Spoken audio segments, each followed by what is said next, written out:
viewers! Kamusta kayong lahat? Happy Sunday sa lahat! For today's video, naghahanda ako ng aking mga paninda dahil sayang naman ang time. Sayang ang araw. And marami na rin talaga kaming pre-love na damit. Mga damit na hindi sinusuot, sayang naman nakastock lang. Iniisip ko why not ibenta na lang sa murang halaga. So, naisip ko na bumaba. Since malapit lang kami sa palengke. And meron na akong pupwestuhan at nakausap. I hope hindi na magbago yung isip niya. And pinayagan naman tayo na magtinda doon malapit sa store. So, ayan nga. Naghahanda ako ng mga papaninda ko. Ngayon, dahil mamayang mga 4 PM, ibababa ko na itong lahat. Ayan. Dahil bukas, Lunes na naman, for sure, busy na naman ang person. So, kailangan natin medyo mag-effort para sa ating extra sideline, extra budget, kung ano man, extra pagkakakitaan, ayun. So, lalagay ko lang siya dito sa malaking sako bag na to, and for sure kasya naman yan. Tapos meron akong ano dito, hangeran na detachable naman siya. So, magpapahatid lang ako mamaya doon sa pupwestuhan ko and ready to ano na, bentahan time. Ayan. Oh, ito kasing anak ko, yung age niya, siguro gano'n naman talaga nga ang normal, no?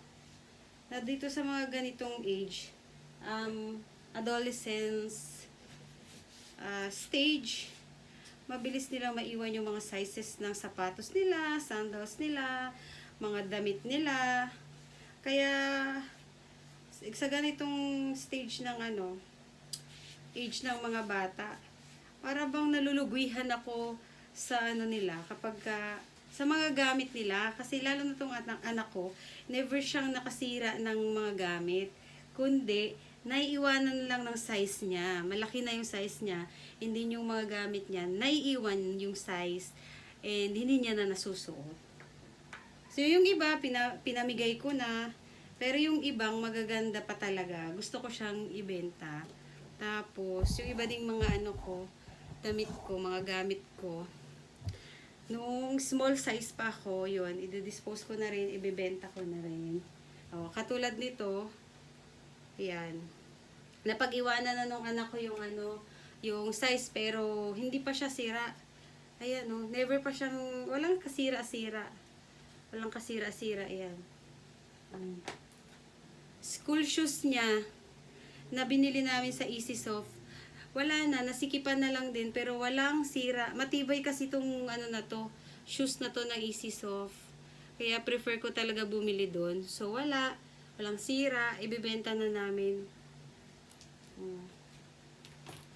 Ito pa, mga shoes niya na ready pang ulan. Kahit umulan, hindi tatago sa loob.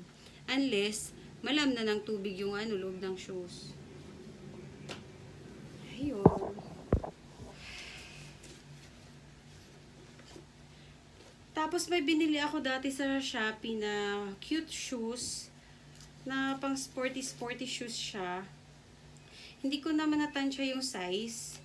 Kaya pagdating dito, ayun, sikip pala, mahaba yung paa ng anak ko. So, never nagamit. Bago pa. Ayan.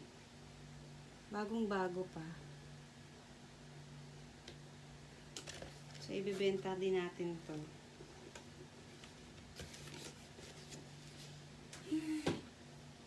And, marami pang ibang gamit. Ipiprepare ko lang para ready na mamaya. Bubuhatin na lang.